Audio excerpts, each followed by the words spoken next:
Hello दोस्तों, आप सभी का स्वागत है हमारे यूट्यूब चैनल में। आज हम देखने जा रहे हैं ग्लोबल वार्मिंग को रोकने के उपाय।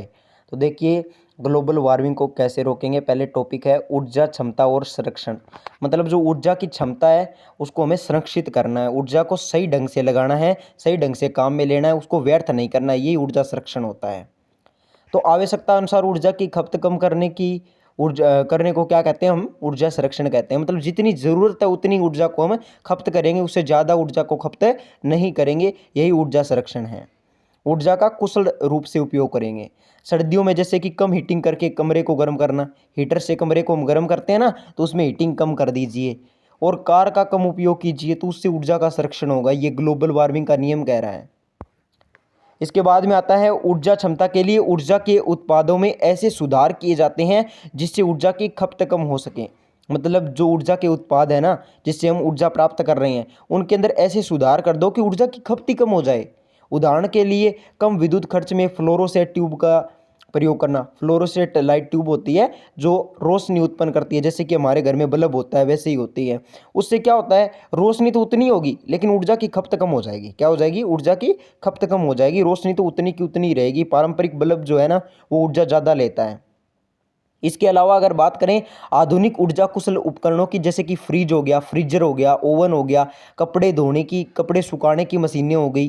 तो पुराने जो उपकरण आए थे ना पहले, उनकी तुलना के अंदर ये जो नए उपकरण हैं ये कम ऊर्जा लेते हैं। पहले वाले ज़्यादा लेते थे लेकिन ये जो है ना, ये कम लेते हैं।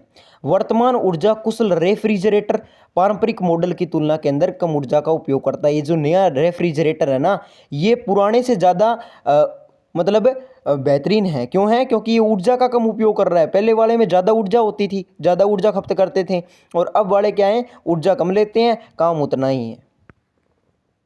अक्षय ऊर्जा स्रोतों का संवर्धन। तो इसमें क्या होता है, देश के अंदर बिजली की आवश्यकता को पूरा करने के लिए अब तक कोयला, तेल, प्राकृतिक गैस जैसे जीवाश्म ईंधनों का सर्वाधिक प्रयोग किया जा रहा था। मतलब पहले कोयले से चलने वाली ट्रेन थी, कोयले से काम होते थे। तेल, प्राकृतिक गैस, जीवाश्म ईंधनों का सबसे ज़्यादा प्रयोग होता था। ठीक है। तो जिनका पर्यावरण और पारिस्थितिकी पर प्रतिकूल प्रभाव पड़ता है। आपको पता है कोयला जो, उससे क्या होता है, धुआं तो होता ही है। धुआं होने से क्या होगा, वहाँ पर ग्लोबल वार्मिंग की समस्या बढ़ती है। तो ऊर्जा के अक्षय स्रोतों का प्रयोग ग्रीन हाउस गैस उत्सर्जन को कम करने के लिए क्या है, एक अच्छा समाधान है। मतलब जो ग्रीन हाउस गैस है उसके उत्सर्जन को कम करने के लिए ये अच्छा समाधान है। भारत क्या कर रहा है इस संबंध में? अपनी प्रौद्योगिकी को विकसित करने का प्रयास कर रहा है। जो अपनी प्रौद्योगिकी है ना, उसमें उसको विकास करने का प्रयास कर रहा है कि उसको आगे बढ़ाएंगे। तीसरा टॉपिक होगा दोस्तों वायु प्रदूषण की रोकथाम। ग्लोबल वार्मिंग के लिए जो वायु प्रदूषण की रोकथाम है वो भी ज़रूरी है। कैसे है दोस्तों? देखिए, वायु प्रदूषण में सबसे बड़ा योगदान जीवाश्म ईंधन के जलने का है।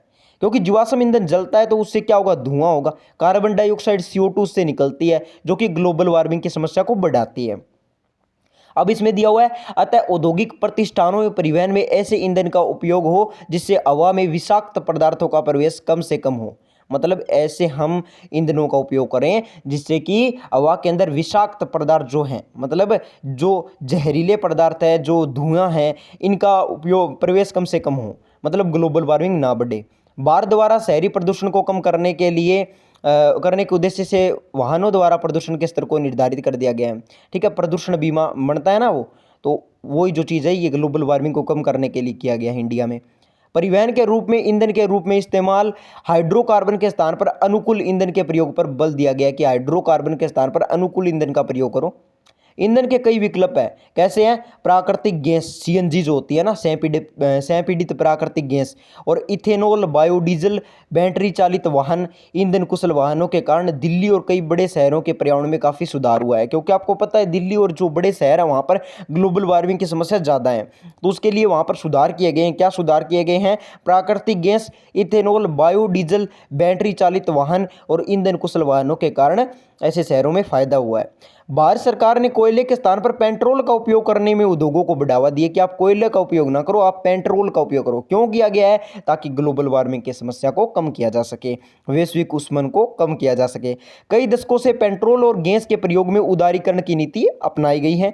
पहले कोयला वाणिज्यिक ऊर्जा का मुख्य आधार था। कौन सी ऊर्जा का? वाणिज्य की, जो वाणिज्य स्तर के ऊपर ऊर्जा काम में आती है उसका। अब कोयले की तुलना में अन्य ईंधन का उपयोग करने की अनुमति दे दी गई है कि आप उसके ऊपर डिपेंड ना रहो, अन्य ईंधनों का भी आप उपयोग कर सकते हो। स्वच्छ और आसानी से उपलब्ध तेल को ईंधन के रूप में उपभोक्ता क्या दे रहे हैं, प्राथमिकता दे रहे हैं। इसके अलावा दोस्तों आता है वनीकरण। वन जो कार्बन के प्रमुख कुंड हैं, वनों के अंदर कार्बन के कुंड क्यों कहा जाता है, क्योंकि कार्बन डाइऑक्साइड जो है ना वो वहाँ पर है, मतलब कार्बन का वहाँ पर क्षेत्र है और विस्तृत क्षेत्रों में पाए जाते हैं वन। जलवायु वार्मिंग को कम करने के लिए, जलवायु वार्मिंग, ग्लोबल वार्मिंग, वैश्विक ऊष्मन एक ही बात होती है, तो उसको कम करने के लिए अपना महत्वपूर्ण योगदान देते हैं।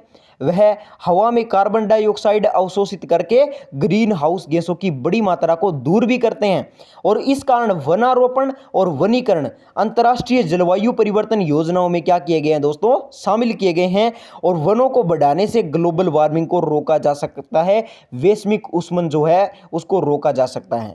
धान की खेती के तरीकों में परिवर्तन, तो धान की खेती में थोड़ा सा बदलाव करेंगे तो वैश्विक ऊष्मन जो है उसको हम रोक सकते हैं। धान कृषि मानव निर्मित वायुमंडलीय मीथेन का सबसे बड़ा स्रोत है, जो मीथेन जो है वो बढ़ रही है इससे। जैसे जैसे जनसंख्या बढ़ रही है वैसे वैसे धान के उत्पादन में वृद्धि हो रही है, मतलब जैसे जैसे लोग यहाँ की आबादी बढ़ रही है तो यहाँ पर धान भी ज़्यादा चाहिए, लोगों को खाना भी ज़्यादा खाएंगे, जिसके परिणाम स्वरूप मीथेन उत्सर्जन अधिक हो रहा है। मीथेन का जो उत्सर्जन है वो क्या हो रहा है, ज़्यादा हो रहा है। इसको कम करने के लिए ये सुझाव दिया गया है कि धान की जो किस्में जलमग्न, मतलब जल जिनके अंदर जुड़त होती है उस अवस्था में उगाई जाती है, उनके स्थान पर तुलनात्मक कम नमी वाले किस्मों को बोया जाए, मतलब जिनमें नमी की मात्रा कम हो, जल कम चाहिए। और इन धान पैदा करने वाले देशों में न के बराबर देशों ने उत्सुकता दिखाई है। जो देश पारंपरिक रूप से नमी वाले देश है ना, नमी जिनके अंदर है और नमी से वो अपनी किस्मों को बो रहे हैं, बीजों की किस्मों को बो रहे हैं, धान की खेती कर रहे हैं, तो उन्होंने कोई उत्सुकता नहीं दिखाई है। वो अपनी पारंपरिक कृषि को छोड़ ही नहीं रहे हैं कि हम यही करेंगे। बस यही है ग्लोबल वार्मिंग के अंदर टॉपिक। दोबारा से मैं एक बार शॉर्ट में आपको रिवाइज करा देता हूँ, टॉपिक बता देता हूँ, टॉपिक के बाद में आप स्वयं लिख देंगे उनके ऊपर।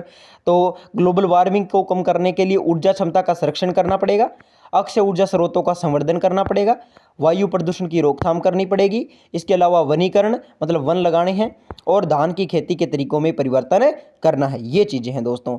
अगर आप हमारे चैनल पर नए हैं दोस्तों तो अभी जुड़ जाइए, सब्सक्राइब कर लीजिए चैनल को। चैनल पर ऐसे ही महत्वपूर्ण वीडियो आपको मिलते रहेंगे। और ये मोस्ट इंपॉर्टेंट पर्सन है, मतलब बीए के अंदर देख लीजिए, बैचलर ऑफ आर्ट में देख लीजिए, चाहे और भी कोई भी जीके से रिलेटेड पर्सन है ग्लोबल वार्मिंग से, या फिर आप कोई बड़े जैसे कि कोई तैयारी कर रहे हैं एग्ज़ाम की, सेंटर बोर्ड की, या फिर कोई सेंट्रल एग्ज़ाम की तैयारी कर रहे हैं, गवर्नमेंट एग्ज़ाम की तैयारी कर रहे हैं, तो उसके अंदर ये आपको नॉलेज होना ज़रूरी है। अकेला यही नहीं है कि आपने इसको पढ़ लिया, बस नॉलेज के लिए चीज़ें ज़रूरी होती है। तो धन्यवाद दोस्तों, आपका समय देने के लिए बहुत बहुत आभार प्रकट करता हूँ।